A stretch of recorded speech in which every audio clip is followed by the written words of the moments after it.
Good morning, children. How are you? Fine? Everyone is fine? Okay. Yesterday, we had read lesson number 12 over environment, natural and human.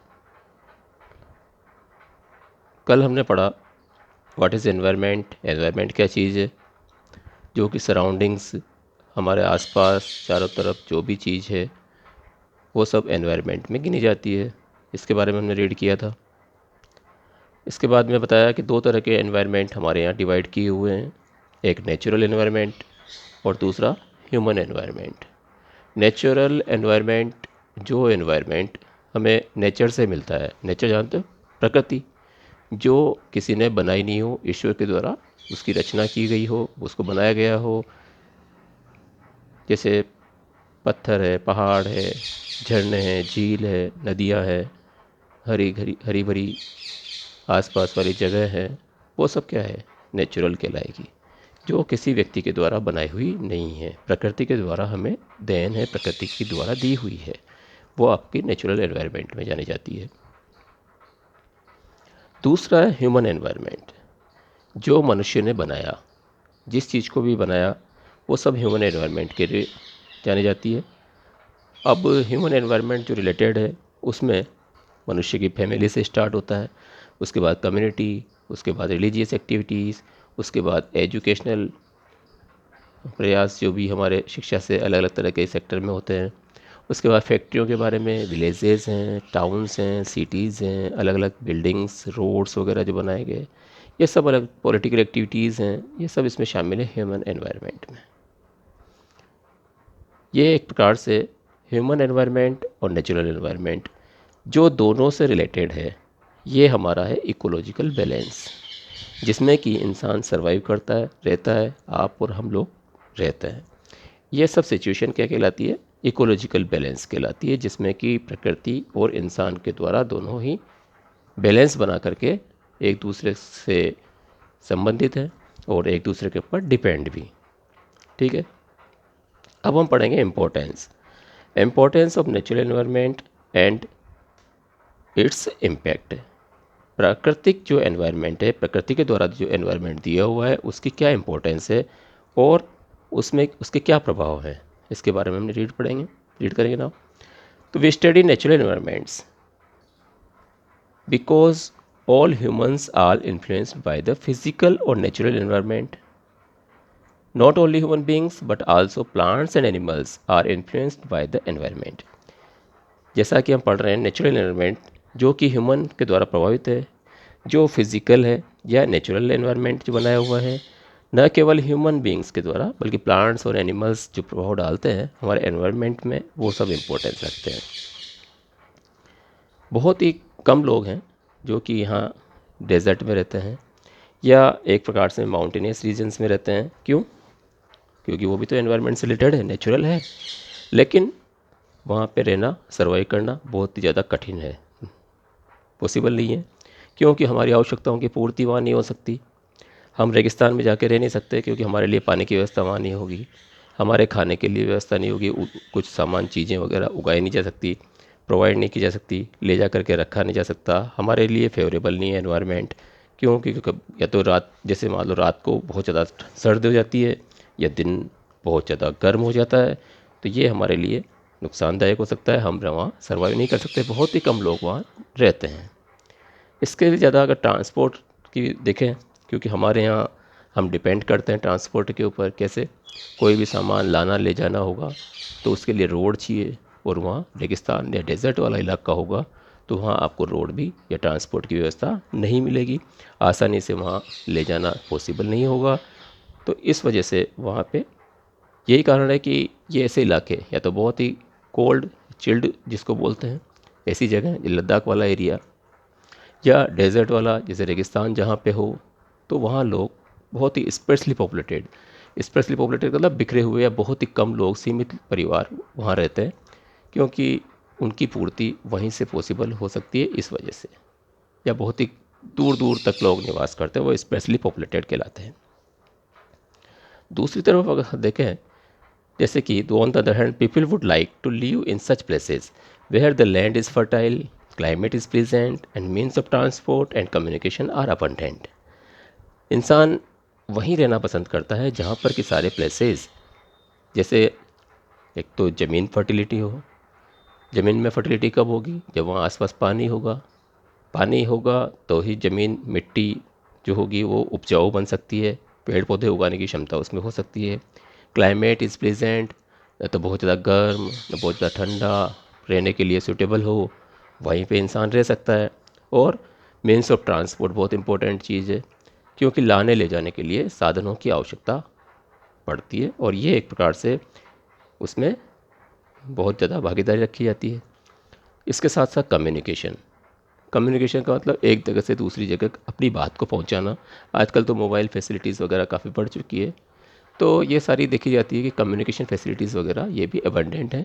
तो ये सारी चीज़ें हमारे आवश्यकता के हिसाब से इम्पोर्टेंस रखने वाली हैं।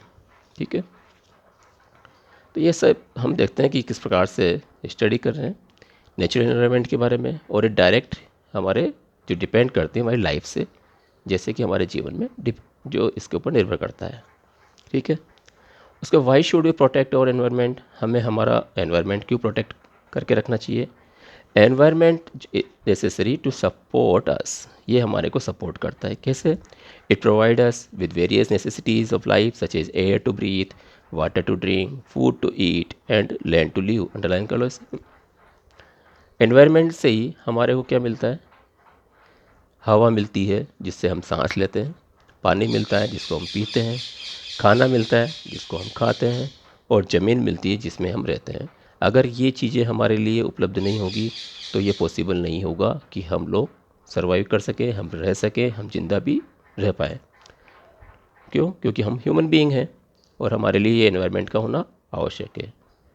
तो not only this, it provide us different natural resources like plants, would, fuel, minerals and energy. All our industrial activities depend upon different raw materials provided by the natural resources. ये न केवल यहाँ पे सारी चीज़ें जो प्रोवाइड करते हैं अलग अलग तरह के नेचुरल रिसोर्सेज के माध्यम से मिलती है। पेड़ पौधे हैं, हरियाली है, लकड़ियाँ हैं, फ्यूल, ईंधन, आजकल तो खैर गैस वगैरह बन गई। हमारे यहाँ पे जो है हम देख सकते हैं कि सिलेंडर वगैरह आ जाता है, उसके माध्यम से हम लोग क्या कर सकते हैं, एलपीजी वगैरह के माध्यम से हम यूज कर सकते हैं खाना वगैरह बनाने के लिए। लेकिन ये लकड़ियाँ वगैरह फ्यूल के माध्यम से, मिनरल्स हैं, एनर्जी हैं, ये सब कहाँ से मिलेगी? सब प्राकृतिक रूप से ही, प्रकृति से ही मिलेगी। और ये सब इंडस्ट्रियल एक्टिविटीज़ वगैरह डिपेंड करती है।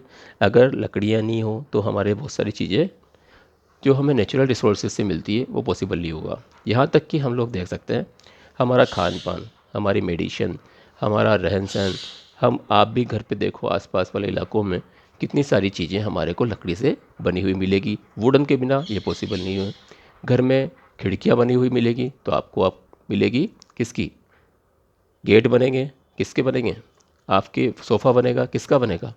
आपकी चेयर बनेगी, किसकी बनेगी? टेबल देखो किसकी बनी हुई है। आप लोग देख सकते हो, आप कह सकते हो कि लोहे की भी बन सकती है, लेकिन ये सारी चीज़ें लकड़ी के बिना पॉसिबल नहीं होगी। और ये लकड़ी किससे मिलेगी? जंगलों से मिलेगी, नेचुरल एनवायरनमेंट से मिलेगी, पेड़ पौधों से मिलेगी। ये सारी हमारे, इसलिए हम डिपेंड किसके ऊपर करते हैं? नेचुरल एनवायरनमेंट के ऊपर, नेचुरल जो रिसोर्सेज हैं उनके ऊपर, प्रकृति के द्वारा दिए हुए हैं। पेड़ पौधे अगर नहीं होंगे तो हम लोग ये सारी चीज़ें हमारी आवश्यकताओं के हिसाब से पूर्ति नहीं कर सकते हैं। तो ये हम देखते हैं किस प्रकार से यहाँ पे बिना उसके नेचुरल रिसोर्सेज के, या हम लोग अगर मान लो बहुत ज़्यादा इसका एक्सप्लोटेशन करें तो हम क्या करेंगे? हमारे एनवायरनमेंट को नष्ट करने का काम करेंगे। इसलिए हमें चाहिए कि हम अधिक से अधिक पेड़ पौधे लगाएं। जिससे क्या होगा? अगर पेड़ पौधे लगाएंगे तो हमारी आवश्यकताओं की पूर्ति हो सकेगी। और यहाँ तक कि हम लोग जो इसका एक्सप्लोटेशन कर रहे हैं, अधिक से अधिक यूज कर रहे हैं, उसको भी हम सीमित करें। इससे कि हम लोग क्या करेंगे? उसका सदुपयोग कर सकते हैं और सही ढंग से हम लोग उसका यूज कर सकते हैं। इरेशनल यूज़ जो नेचुरल रिसोर्सेज का, जैसे फॉरेस्ट है, पेस्चर्स है, फार्म्स है, मिनरल्स है और बहुत सारी चीज़ें, would harm us to such an extent that no reform measures later on would do anything to repair the loss already done. Not only we, but our coming generations would be put to a great loss. Irrational use किसको बोल सकते हैं अपन? जंगल है, pasture चारागाह की भूमि है, farm है, land ज़मीन वगैरह हैं, मिनरल्स हैं जो ज़मीन में से खोद करके निकाले जाते हैं। अगर हम लोग क्या करें? इन चीज़ों को अथाह या बहुत ज़्यादा जिसको बोल सकते हैं, या जिसका कोई लिमिट ही नहीं हो, लिमिट ही क्रॉस कर जाए, बेवजह हम खुदाइयाँ करते जाएंगे, तो वो नेचुरल से जो बनी हुई चीज़ें हैं वो एक बार बनी हुई है, वो ख़त्म करने में तो हम आसान होगा हमारे लिए, लेकिन उसको हम वापस से रिप्लेस नहीं कर सकते। यही कारण है कि हम लोग क्या करेंगे, उसको हमारी जो आगे आने वाली जनरेशन जो होगी वो धीरे धीरे उस चीज़ से दूर हट जाएगी। और हम अभी नहीं, आज से 50 साल बाद, 100 साल बाद, 150 साल बाद भी हो सकता है, 200 साल भी हो सकते हैं, लेकिन आने वाली जनरेशन के लिए वो चीज़ें क्या होगा, हमारे लिए अस्तित्व में नहीं होगी, धीरे धीरे ख़त्म हो जाएगी या फिर बहुत ज़्यादा कॉस्टली पड़ती जाएगी। यही कारण है कि हमें उनका क्या करना चाहिए, जुडिशियस यूज करना चाहिए। हमें ध्यान रखना चाहिए कि हम जिस चीज़ का यूज कर रहे हैं वो सही तरह से हम उसका उपभोग करें, और ताकि किसी को नुकसान भी ना हो। तो हमें ध्यान रखना चाहिए कि हम लोग क्या करें, उसको एनवायरनमेंट को प्रोटेक्ट करने का काम करें, प्रकृति को बनाए रखने का काम करें। ये सारी चीज़ें हमारे लिए इम्पोर्टेंस रखती हैं, और कोशिश करें कि हम लोग हरियाली को बनाए रखने के लिए पूरा प्रयास करें, अधिक से अधिक पेड़ पौधे लगाएं। नहीं, तो ये सारी चीज़ें हमारे लिए इम्पोर्टेंस रखती है। तो हमने क्या बताया आपको इस लेसन से, हमें अभी तक जो पढ़ा, एनवायरनमेंट के बारे में हमें पढ़ा, नेचुरल एनवायरनमेंट और ह्यूमन एनवायरनमेंट के बारे में मैंने आपको बताया। उसके बाद में नेचुरल और ह्यूमन एनवायरनमेंट के बीच में जो यहाँ पे बैलेंस बनता है उसको इकोलॉजिकल बैलेंस कहा जाता है, इसके बारे में मैंने आपको बताया। इसके बाद में एनवायरनमेंट क्यों इम्पोर्टेंस है हमारे लिए, क्योंकि इससे हमारे बहुत सारी चीज़ें, हमारी आवश्यकताओं की पूर्ति होती है।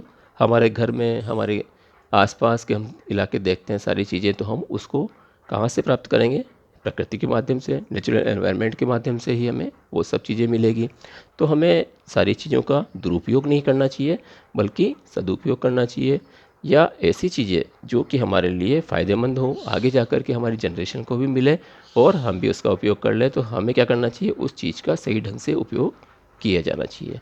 तो हमारी कोशिश होनी चाहिए कि हम लोग क्या करें, जुडिशियस यूज करें किसी भी चीज़ का। ये नहीं कि हम लोग उसको छोड़ दें या एक प्रकार से इनडिस्क्रिमिनेटली हम उसको नुकसान पहुंचाएं ताकि लोगों को, आगे आने वाली जनरेशन को मिले ही नहीं। ऐसा हमें नहीं करना है। तो आपको ध्यान रखना है, ये सारी चीज़ें आपको रीड करनी है, ठीक है। और बाकी नेक्स्ट लेसन नेक्स्ट टाइम कल अपन पढ़ेंगे, ठीक है।